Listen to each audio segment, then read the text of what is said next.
Kasus seorang mahasiswa tewas dikeroyok 5 pemuda terjadi di Kabupaten Musi Banyuasin, Sumatera Selatan. Diketahui yang menjadi korban adalah FB, 24 tahun. Ia tercatat sebagai warga Dusun 2 Desa Sinar Harapan, Kecamatan Tungkal Jaya, Kabupaten Muba. Sementara pelakunya berjumlah 5 orang yang terdiri dari 2 pemuda yang sudah diamankan dan sisanya menyerahkan diri ke polisi. Ketiganya menyerahkan diri ke Polsek Tungkal Jaya pada Rabu 19 Januari 2022. Kapolres Muba, AKBP Alamsyah Pelupesi, melalui Kapolsek Tungkal Jaya Ibtu Nirwan mengatakan, ketiga pelaku warga Kecamatan Bayung Lencer tersebut yang menyerahkan diri ini masih berstatus pelajar, yakni RJ 18 tahun, RE 17 tahun, dan MT 17 tahun. Nirwan mengatakan para tersangka datang secara kooperatif dengan diantar oleh orang tua dan keluarga mereka masing-masing.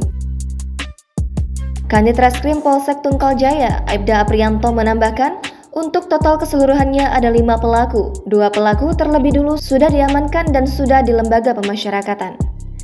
Saat itu, korban Febrianton, mahasiswa yang merupakan warga Dusun 2 Desa Sinar Harapan, Kecamatan Tungkal Jaya, Kabupaten Muba ini membonceng cewek yang diduga pacar salah satu pelaku untuk mengajak makan bersama.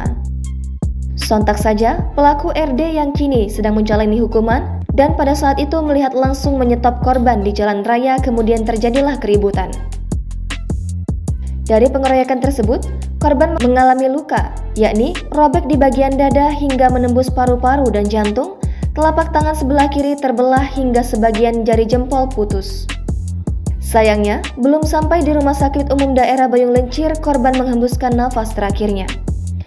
Saat ini ketiga pelaku sudah disidik unit Reskrim Polsek Tungkal Jaya, sementara ketiga pelaku dititipkan di Rutan Polres Muba. Selanjutnya untuk pelaku di bawah umur langsung berkoordinasi dengan pihak Bapas.